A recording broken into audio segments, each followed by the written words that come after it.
생명의 주인 되신 예수께 우리가 경배드리고 또한 그 은혜에 감사드립니다.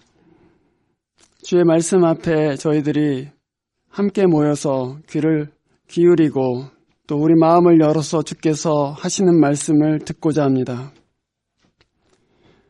주여, 우리 마음 가운데 말씀하여 주시옵소서. 하나님의 권능을 드러내 보여주시고 또 그 인자와 진리를 저희들에게 알게 하여 주시옵소서. 부족한 종의 입술을 통해서 하나님께서 하시고자 하시는 말씀을 들려주시고 사람의 말이 아닌 하나님의 말씀으로 들을 수 있도록 은혜 베풀어 주시옵소서. 주 예수 그리스도의 이름으로 기도합니다. 아멘. 저희들이 오늘부터 몇 주간에 걸쳐서 교회에 대한 여러 가지 부분을 함께 배워보고자 합니다. 교회에 대해서 생각할 때 무엇이 교회를 교회되게 하는가? 그 질문이 사실은 가장 처음에 오죠. 뭐가 교회를, 여러 사람들이 모인 이 모임을 교회로 만드는가? 그 질문에 대해서 오늘 본문은 그 딱 한 가지밖에 없다 그렇게 대답합니다. 그것은 예수를 누구라고 고백하는가 거기에 달려있다 이렇게 얘기합니다. 제가 몇 년 전에 이제 박사 학위를 다 마치고 학위를 받기 전에 그 닥터럴 디너라는 거를 했습니다. 그래서 이제 각 디스플린에 있는 여러 PhD 캔디데이트들, 그 디펜스를 끝내고 이제 학위 수여식만 남겨둔 사람들이 다 같이 모여갖고 밥을 먹는 자리가 있었어요. 그래서 이제 베일러 총장도 오시고 또 각 그 캔디데이트들의 그 지도 교수들도 다 와 있는 그런 자리에 간 적이 있습니다. 근데 이제 거기 이제 박사학위를 받을 사람들이 한 사람씩 앞으로 나가서 말하자면 소감을 말하는 거예요. 박사학위를 이렇게 받았다 뭐. 근데 이제 다들 그 자리에 있으면은 마치 아카데미 시상식 가면 여러분 뭐 쭉 감사의 말을 쭉 하잖아요. 그런 것 같이. 가면은 자기 슈퍼바이저가 어떤 사람이란 거를 이제 그 자리에서 얘기하게 됩니다. 근데 여러분 한번 생각해 보세요. 이렇게 앞에 나갔는데 우리 슈퍼바이저는 낚시를 좋아하고요. 우리 슈퍼바이저는 뭐 팝시클도 좋아하고요. 그 사커에 굉장히 잘하는 사람입니다. 이러고 딱 내려온다고 생각해 보세요. 그럼 슈퍼바이저가 상당히 기분이 나쁘겠죠. 왜냐하면 슈퍼바이저가 몇 년 동안 PhD 학생을 가르치고 또 학문적으로 완전하게 하려고 애쓰고 한 것들은 전혀 생각하지 않고 그런 것들 하나도 언급되지 않고 뭐 팝시클 좋아한다, 뭐 축구 좋아한다 이런 것만 얘기한다면 그 슈퍼바이저한테는 그게 상당히 모욕처럼 들릴지도 모릅니다. 오늘 주님께서는 제자들을 모아놓고 사람들은 나에 대해서 뭐라고 하느냐 그렇게 물으셨습니다. 그래서 제자들이 이렇게 얘기했습니다. 14절에 세례자 요한이라고 하는 사람들도 있고 엘리야라고 하는 사람들도 있고 또 예레미야나 예언자라고 하는 사람들도 있습니다. 사람들은 예수님의 그 가르침을 좋아했습니다. 그리고 예수님께서 하시는 그 기적들을 굉장히 사모해서 여러 사람들이 따라다녔어요. 근데 그 사람들은 예수를 잘못 알고 있었어요. 마치 몇 년 동안 슈퍼바이저랑 같이 논문을 썼는데 우리 슈퍼바이저는 축구를 좋아합니다 하는 것처럼 이 사람들은 예수를 따라다니긴 했지만 예수가 누구신지를 정확하게 알지 못했어요. 그래서 예수님에 대해서 예언자입니다 이렇게 얘기했어요. 그러자 주님께서는 너희는 나를 누구라고 하느냐 이렇게 제자들에게 물으셨다는 것입니다. 베드로가 이 질문에 대해서 주는 그리스도시요 살아계신 하나님의 아들입니다 이렇게 대답하자 예수님께서는 17절에 바요나 시몬아 이렇게 얘기했어요. 바요나 시몬이라는 것은 베드로의 풀 네임입니다. 여러분 여러분 친구 중에 누가 갑자기 아주 무슨 좋은 대학에 들어갔거나 아니면 큰 업적을 쌓으면 여러분 데이빗 뭐 이렇게 얘기하세요? 아니면 뭐 데이빗 캥 이렇게 얘기하세요? 풀네임으로 얘기하죠, 그렇죠? 예를 들어서 도연이가 무슨 아주 위대한 일을 했으면은 야 도연아 이렇게 얘기하기보다는 권도연 이렇게 얘기한단 말이에요, 그렇죠? 그 다 방송 나가는 거예요, 알죠? 네. 야, 권도현 이렇게 얘기한 다음에 풀네임으로 얘기해요. 그 무슨 얘기냐면 나 너무 기쁘다 하는 그런 얘기입니다. 바요나 시몬의 아들, 요한의 아들 시몬아 그러면서 예수님이 기뻐하세요. 너 진짜 내가 누군지 너 아는구나. 주는 그리스도시요 살아계신 하나님의 아들입니다. 그 고백이 얼마나 예수님을 기쁘시게 하는 고백이었는지 모릅니다. 그 고백 위에 내가 교회를 세우겠다 이렇게 말씀하셨어요. 그 반석 위에 내가 교회를 세우겠다. 여러분, 너는 베드로라 그렇게 얘기했어요. 그때 그 베드로는 그리스어로는 페트루스, 돌멩이를 얘기해요. 돌멩이, rock. 그런데 이 반석 위에 할 때는 페트라라는 뜻이에요. 그 페트라는 무슨 뜻이냐면은 불도를 얘기합니다. 굉장히 큰 거대한 바위산과 같은 거를 얘기하는 거예요.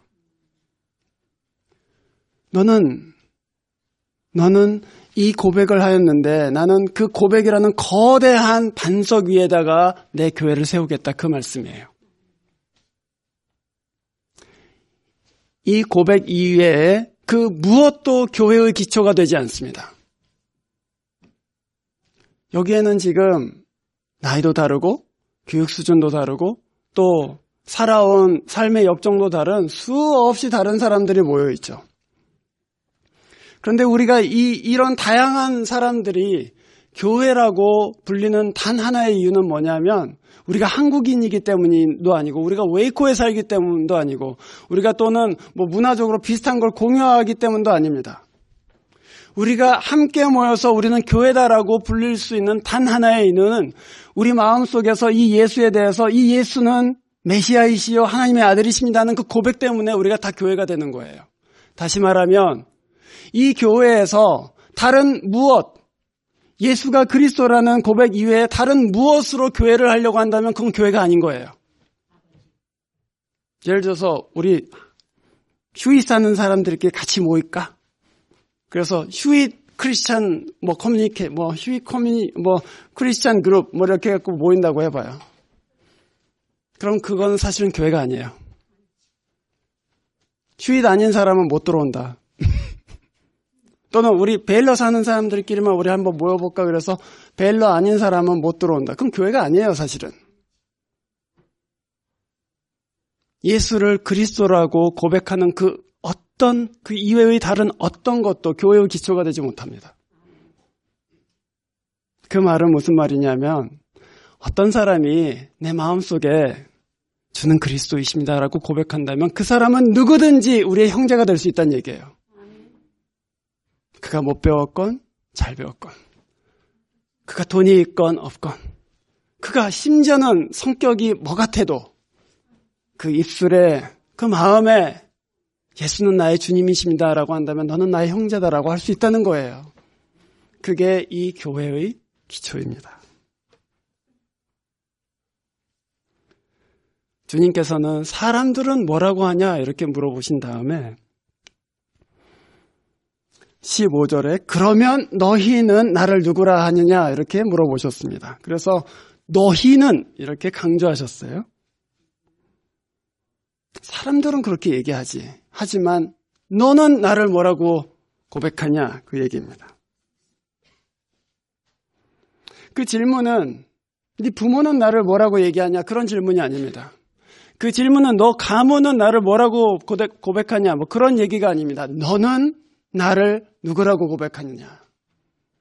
아주 주관적인 질문이에요. 아주 그 퍼스널 릴레이션십에 대해서 얘기하는 거예요. 너는 나를 누구라고 고백하냐. 우리 가운데 어머니 태로부터 신앙을 받아들여서 모태 신앙이라고 말하는 분들이 있죠.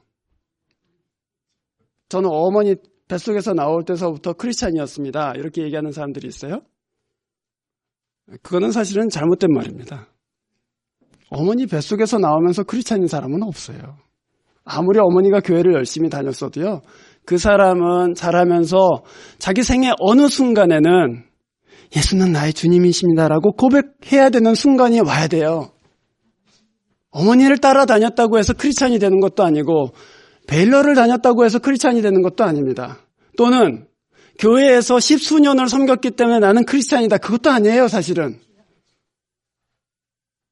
여러분을 크리스찬으로 만드는 것, 여러분을 교회의 한 일원으로 만드는 것은 그가 내 주님이십니다라고 고백하는 거예요. 그래서 거듭남이 필요한 거죠. 친구를 따라 교회를 다녔어도 그리스도는 내 주님이시구나 하고 고백해야 되는 거예요. 베드로는 거기에 대해서 주는 그리스도시요 살아계신 하나님의 아들입니다. 그렇게 얘기했어요. 살아계신 하나님의 아들이다. The Son of Living God.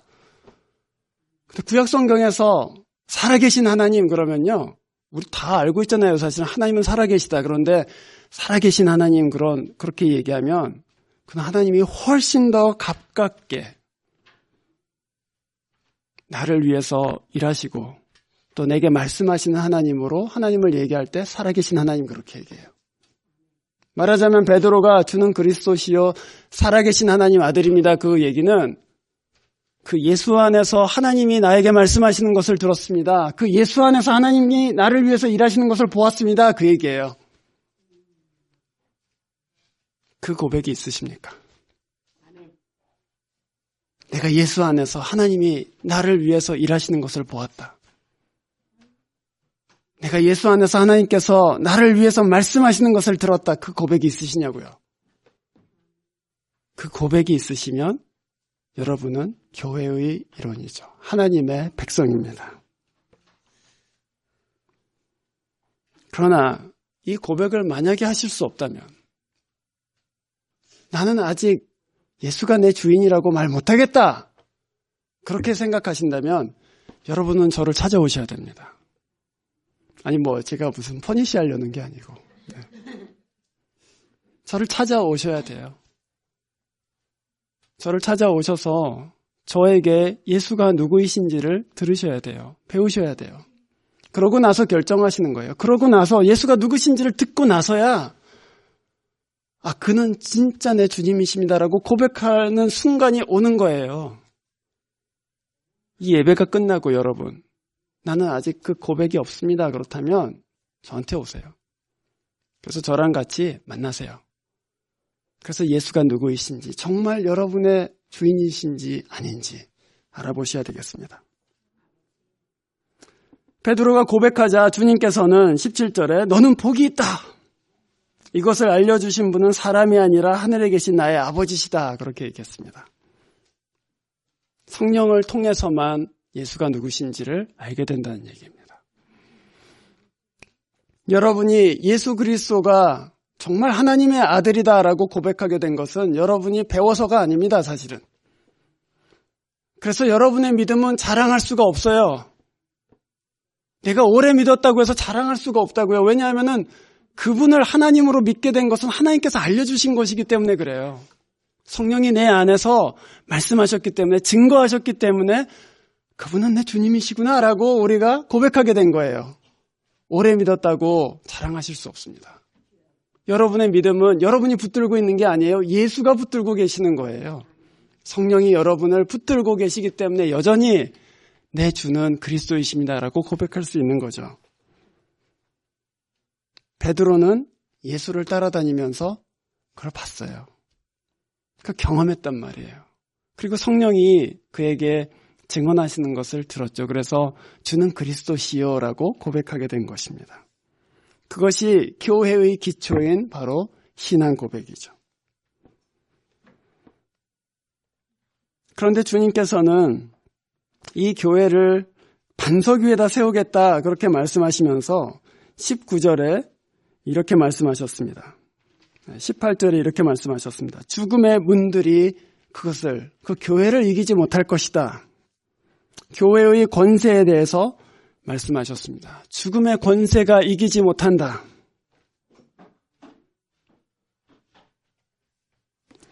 이 고백, 예수가 그리스도이시며 메시아이시며 살아계신 하나님의 아들이라는 이 고백 위에 선 교회는 죽음의 권세도 넘볼 수 없는 교회이다. 이렇게 말씀하신 거죠. 그것이 진리이기 때문입니다. 그것이 우리가 가장 먼저 알아야 될, 그리고 가장 중요한 진리요 지식이기 때문이에요. 사단은 이 세상에 와서 그 진리에 대한 것을 왜곡하고 또한 사람들이 믿지 못하도록 속이려고 하는 그런 존재입니다. 속이는 자예요. 무엇을 속이느냐? 무엇을 속이는 것입니까? 예수 안에 참 행복이 있다는 것을, 예수 안에 진짜 생명이 있다는 것을, 예수 안에 진짜 평화가 있다는 것을 속이고 부정하게 해요. 그래서 사람들로 하여금 그 예수를 따라가는 것이 아니라 자기 자신을 위해서 살거나 또는 다른 것을 쫓아다니면서 평화를 얻으려고 하고 또는 성공을 얻으려고 하고 또는 행복을 얻으려고 한다는 거죠. 예수님께서 누가복음 10장에 보면 70명의 제자들을 보내십니다. 둘씩 각 고을로 보내세요. 그러고 나서 이제 이 제자들이 다시 돌아와서는 예수님, 저희들이 예수님의 이름을 말하니까 귀신들도 나가고 막 그러더라고요. 기뻐하면서 돌아왔어요. 근데 예수님이 그 제자들한테 뭐라고 하셨습니까? 내가 사단이 하늘로부터 떨어지는 것을 보았다. 그렇게 말씀하셨어요. 제가 생각할 때는 이 베드로가 주는 그리스도시여라고 고백한 그 순간이 예수님께 제일 기뻐했던 순간이라면 그 제자들이 나가서 전도할 때 사단이 떨어지는 것을 보고서는 두 번째로 기뻐하셨을 것 같아요. 근데 여러분, 왜 사단이 전도할 때 떨어집니까? 우리 마음 가운데에 예수는 주시라는 고백이 없다가 예수가 주시다라고 고백하게 되면 사단의 모든 거짓말이 그 자리에서 깨뜨려지는 거예요. 사단이 생명으로 가지 못하도록 막았던 거짓말이 벗겨지고 진리가 우리 마음 가운데 들어와서 이 생명은 오직 주께만 있다는 것을 확신시켜주기 때문에 사단이 지금까지 속였던 모든 것이 거짓말로 드러나고 이 사람은 생명 가운데 있게 되는 거예요. 그래서 사단이 하늘로부터 떨어지는 거예요. 영적인 싸움은 무슨 마귀를 직접 대상으로 해갖고 기도 가운데 싸우는 게 아니에요. 영적인 싸움은 진리로 싸우는 거예요. 그 진리가 뭐예요? 이 예수가 참 주님이십니다 하는 것을 증거하는 것이죠. 그래서 여러분, 한 사람이 어둠 가운데 있다가 친구의 전도를 듣고 저 예수 믿을게요, 예수가 제 주님이신 걸 고백할게요, 그러면 그 인생의 마귀의 권세는 무너지는 거예요. 그 영혼을 저주했던 죽음의 권세도 거기서 무너지는 거예요. 그래서 이 반석 위에 세운 교회는 죽음의 권세가 이기지 못할 것이다 하는 이유가 바로 거기에 있는 거예요. 하나님께서는 그리스도의 핏값으로 교회를 사셨습니다. 여러분 보시기에 이 교회가 어떻게 보이는지 잘 모르겠어요. 여러분 이 교회를 보시면서 그냥 웨이코에 있는 조그만 교회 이렇게 생각하십니까? 우리 사실 말끝마다 그러잖아요. 하나님 이 작은 교회 뭐 어쩌고저쩌고. 네. 근데 여러분 진짜 조그맣고 초라하고 뭐 그런 교회로 보이세요? 예수님이 구약의 대제사장직을 완수하신 분이시잖아요. 그런데 구약의 대제사장들은 하나님이 계신 지성소에 1년에 한 번 들어갈 때 특별한 예복을 입고 들어가요. 근데 그 예복 중에 하나는 뭐냐면 가슴에 흉패를 붙입니다. 그 흉패에는 12개의 보석이 박혀 있어요. 그 12개의 보석은 이스라엘 12지파를 상징하는 보석들이죠. 말하자면 하나님 앞으로 나아갈 때 가슴에 이스라엘 백성 전체를 예수께서 마음에 품고, 근데 이게 그냥 작고 초라하고 보잘것없는 불쌍한 인간들 이렇게 생각하는 것이 아니라 너는 나의 귀한 소유이다. 너는 내게 보석과 같은 사람들이다. 보배와 같은 존재들이다. 그렇게 하나님께서 자기 가슴에 우리를 안고 지성소로 나아간다고요. 하나님은 그 예수 가슴에 박힌 12개의 돌을 보면서 아무리 그 사람들이 죄인이고 아무리 그 사람들이 성격이 뭐 같아도 너는 내게 귀한 사람들이다라고 인정해 주시는 거예요. 그게 예수께서 이미 자기의 핏값으로 다 이루어 놓으신 일들이죠. 남는 것은 무엇입니까? 우리가 그 예수를 주님으로 고백하는 것만 남아있어요. 2차 대전이 끝난 후에 필리핀에 들어갔던 일본 병사 한 명이 이제 패전의 소식을 이제 연합군에서 이렇게 헬리콥터에서 확성기로 일본 패망했으니까 이제 나와라. 나오면은 이제 살려준다. 그렇게 막 확성기로 광고하고 그다음에 전단지 막 밀림마다 뿌려갖고 그 전단지를 읽고 돌아오도록 그렇게 했어요. 근데 그 중에 한 명은 그 전단지를 보고도 믿지 않았습니다. 일본이 패망할 리가 없다. 우리 천황이 굴복할 리가 없다. 그러고서는 무려 20년 동안 필리핀의 정글 속에서 살았어요. 그리고 20년 후에 나왔어요. 1970년대에 일어난 일입니다. 나왔어요. 나와서는 자기는 안 믿었다는 거예요. 일본이 망했다는 것을 안 믿고 그냥 정글 속에서 20년을 살았다는 것이죠. 복음의 기쁜 소식은 우리한테 아무런 대가를 요구하지 않습니다. 어떤 때는 대가가 없기 때문에 오히려 믿지 못하는 사람들도 생기죠. 그러나 여러분, 그 대가는 예수께서 십자가 위에서 다 치르셨습니다. 그리고 우리에게는 복음을 주셨어요. 너는 듣고 돌아와라. 하나님이 너희들을 찾고 계신다. 그거예요. 하나님이 너를 찾고 계신다. 네가 멀리 멀어졌지만 하나님께서는 너를 불러내시고 다시 돌아오라고 하시는데 아무런 대가를 요구하시지 않는다. 그거예요. 그 말씀을 듣고 돌아오는 것이죠. 우리가 예수를 생명의 주님으로 고백할 때 그때에 그 모든 예수 그리스도의 구원의 은혜가 우리에게 실제가 되는 것입니다. 그게 교회의 권세예요.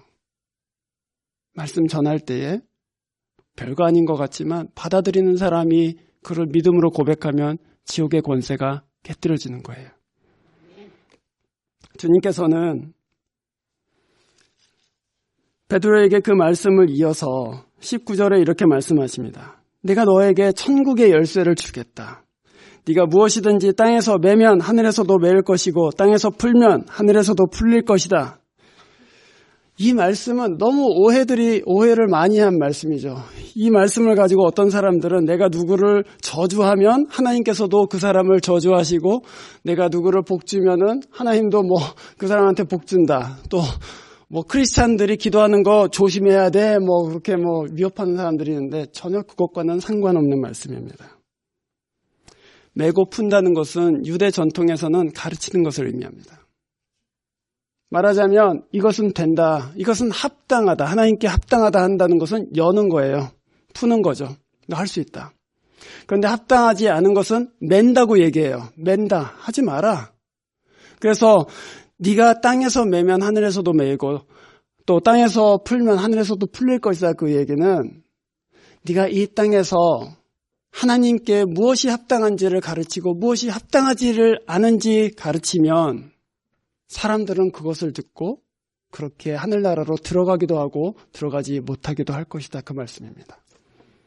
천국의 열쇠는 교회가 그냥 연다는 얘기가 아닙니다. 교회가 하나님께 돌아오는 길을 가르치면 그 길을 따라서 어떤 사람들은 그 교회의 천국 열쇠를 가지고 천국으로 갈 것이다. 그 말씀이에요. 그렇다면 교회 사명이 뭐예요? 그 열쇠예요, 열쇠. 우리한테 그 열쇠가 있단 말이에요. 우리 손에 천국에 가는 열쇠가 있다고요. 이 열쇠를 어떤 교회는 그냥 붙잡고 있어요. 그 열쇠로 천국의 문을 열려고 하지를 않아요. 그러나 어떤 교회는 그 천국의 열쇠로 천국을 열려고 해요. 그게 무슨 얘기예요? 진리를 가르친다고요. 사람들에게 천국에 이르는 문을 하나님께 합당한 것이 어떤 것이고 합당하지 않은 것이 어떤 것인지를 가르친다고요. 그래서 그 사람들이 천국에 이를 수 있도록 문을 연다고요. 예수님께서 바리새인들을 또 율법학자들을 심하게 책망하신 이유가 무엇입니까? 너희들은 사람들을 모아다가 천국에 들어가게 하기는커녕 너희보다도 더 큰 지옥의 자식이 되게 한다. 그렇게 말씀하셨어요. 가르치지 않는다. 진리를 가르치지 않는다. 그 얘기예요.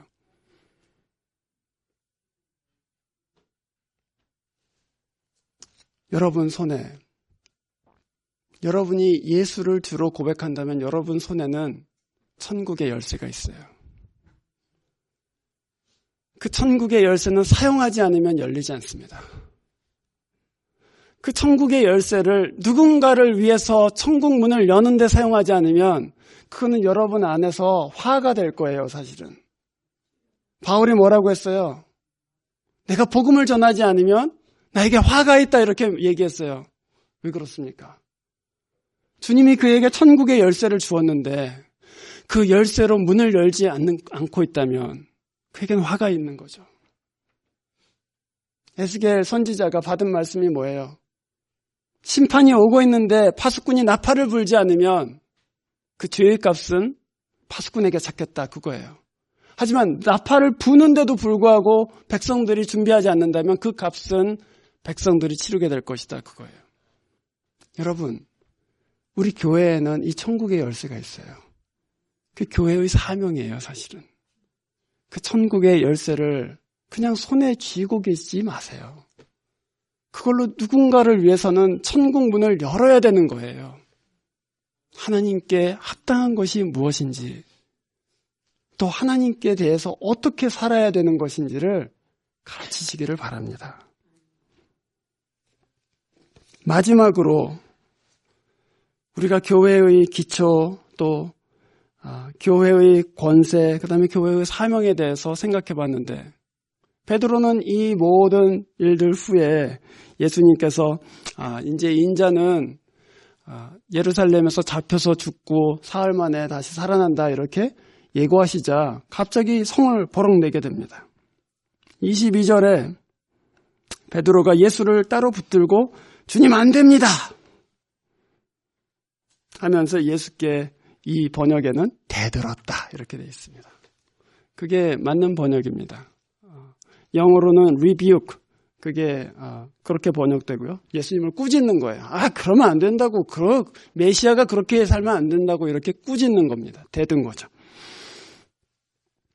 여러분, 이게 교회의 도전이에요. 우리가 입술로 고백했어요. 예수는 주시다 하고 고백했어요. 근데 베드로는 그래서 바요나 시모나 네가 복이 있다 그렇게 말씀하신 뒤에 바로 뒤에 이 사단아 물러가라, 그렇게. 예수님께서 너무 기뻐하셨는데 그 다음 순간 사단아 물러가라, 이렇게 얘기했단 말이에요. 교회가 자기 입술의 고백과 상관없이 살 때에 예수께서는 그 교회를 그냥 좋게 보실 수가 없어요. 사단아 물러가라. 너는 하나님의 일을 생각하지 않고 네 일만 생각한다. 오늘날 우리 교회에 우리가 직면하고 있는 도전이 바로 이것입니다. 우리 입술에는 고백이 있어요. 그런데 우리 삶에는 그 고백이 없어요. 우리는 입술로 예수는 주님이라고 얘기해요. 그런데 그 사람의 삶을 보면 그 사람의 삶은 자기가 주인이에요, 사실은. 예수가 주님이시기 때문에 두려워하는 삶이 없어요. 예수가 주님이시기 때문에 헌신하는 삶이 없어요. 예수가 주님이시기 때문에 사랑하고자 하는 마음이 없어요. 그러면 그 사람은 예수님 보시기에는 아직 미성숙한 사람이죠. 베드로는 깜짝 놀랐겠죠. 칭찬하다가 갑자기 욕먹었네. 깜짝 놀라고 얼마나 무안했을지 모르겠어요. 그런데 여러분, 은혜는 무엇입니까? 너 사단이다, 그러니까 넌 죽었다, 이렇게 말씀하시지 않았어요. 너 사단처럼 지금 자기 일만 생각하고 있지만 너 여전히 내 제자다. 사단과 같이 어리석은 일을 하는 교회를 예수님께서는 아직 여전히 품고 계세요. 그래서 언젠가는 네가 내 마음을 알고 네 입술의 고백과 네 마음의 고백, 네 삶의 고백이 다 일치될 때가 올 것이다. 그게 언제입니까? 우리가 성령을 따라서 행할 때이죠. 우리가 비로소 내 안에 살아계신 하나님, 이 성령이 계시는구나 알고 그 성령께 순종하면서 내 자신을 내어드리기 시작하면서 우리가 입술의 고백과 삶의 고백이 일치하게 됩니다. 예수가 하나님이심을 여러분이 정말로 고백하신다면 여러분 그 고백에 합당하게 사시기를 바랍니다. 주님께서는 그것을 원하시죠. 그것을 예수님께서는 이렇게 말씀하셨습니다. 24절이죠. 그때에 예수께서 제자들에게 말씀하셨다. 누구든지 나를 따라오려거든 자기를 부인하고 자기 십자가를 지고 나를 따라오너라. 자기를 부정하고 네 유익을 생각하지 말아라. 네 자존심을 내세우지 말아라. 네 고집을 내세우지 말아라. 그 얘기죠. 자기의 유익을, 자기의 자존심을 부정하고 자기 십자가를 지고 그렇게 얘기했습니다. 십자가는 다른 것이 아니에요. 다른 사람의 유익을 위해서 희생하는 걸 얘기하는 거예요. 다른 사람의 구원을 위해서. 다른 사람의 유익을 위해서 내 할 수 있는 것, 하지 않는 것. 내가 불편한 것을 감수하는 것. 내가 시간을 내는 것. 내가 마음을 쓰는 것. 다 십자가예요, 사실은. 그 십자가를 지고 나를 따르면 그는 내 제자가 될 것이다. 그 말씀입니다. 여러분, 우리가 이 말씀 앞에 두고 진지하게 한번 생각해 보시기를 제가 권합니다. 여러분은 여기 모여있는 분들은 거의 대부분 예수를 내 주님이십니다 라고 고백하는 분들이죠. 그러나 우리가 진짜 하나님 앞에서 다시 생각해 보자고요. 진짜 나는 예수가 주님인 사람처럼 살고 있는가? 아니면 나는 그냥 내가 주인이 되어서 살고 있는가? 그냥 입으로만 예수를 주님이라고 하지 내 삶은 사실은 예수가 주인이 아닌 건 아닌가? 생각해 보시기를 바랍니다. 만약에 그렇다면 그리스도 앞에서 여러분 우리가 엎드려 회개하고 돌아와야 되는 거예요. 주님께서는 다시 받아주세요. 너 회개하는 거 내가 얼마든지 용서한다 그러고서는 주님 다시 받아주시고 베드로가 사단의 위치까지 떨어졌다가 다시금 성령 충만한 사도로 회복되는 것 같이 그렇게 우리를 인도해 주실 거예요. 이 교회 여러분 저희 교회 요새 건물 찾는다고 그러고 있잖아요. 다 아시죠? 네, 우리 건물도 보러 가기도 하고 땅도 보러 가기도 했었어요. 근데 제 마음속에 계속해서 드는 질문이 하나 있어요. 그게 뭐냐면 건물이 있으면 교회냐? 건물이 있으면 배럴 철치가 되냐? 그건 아니란 말이에요. 우리가 진짜 교회 되는 것은 예수를 우리가 진짜 주로 섬길 때 교회가 되는 거예요. 우리가 교회를 무슨 건물을 갖는다고 해서 더 좋은 교회가 되는 게 절대 아닙니다, 여러분. 건물을 갖는 거 중요한 일이죠. 하지만 우리의 기도는 하나님, 우리는 진짜 하나님 앞에서 온전한 교회가 되게 해 주십시오. 우리는 진짜 예수 앞에서 예수를 주로 섬기는 제자들이 되게 해 주십시오. 그게 우리의 기도요. 그것이 우리의 디자이어가 돼야 되는 거예요. 그 고백 위에 예수가 우리의 주님이시다 하는 그 고백 위에 이 교회가 든든히 서기를 주의 이름으로 축원합니다. 기도하겠습니다.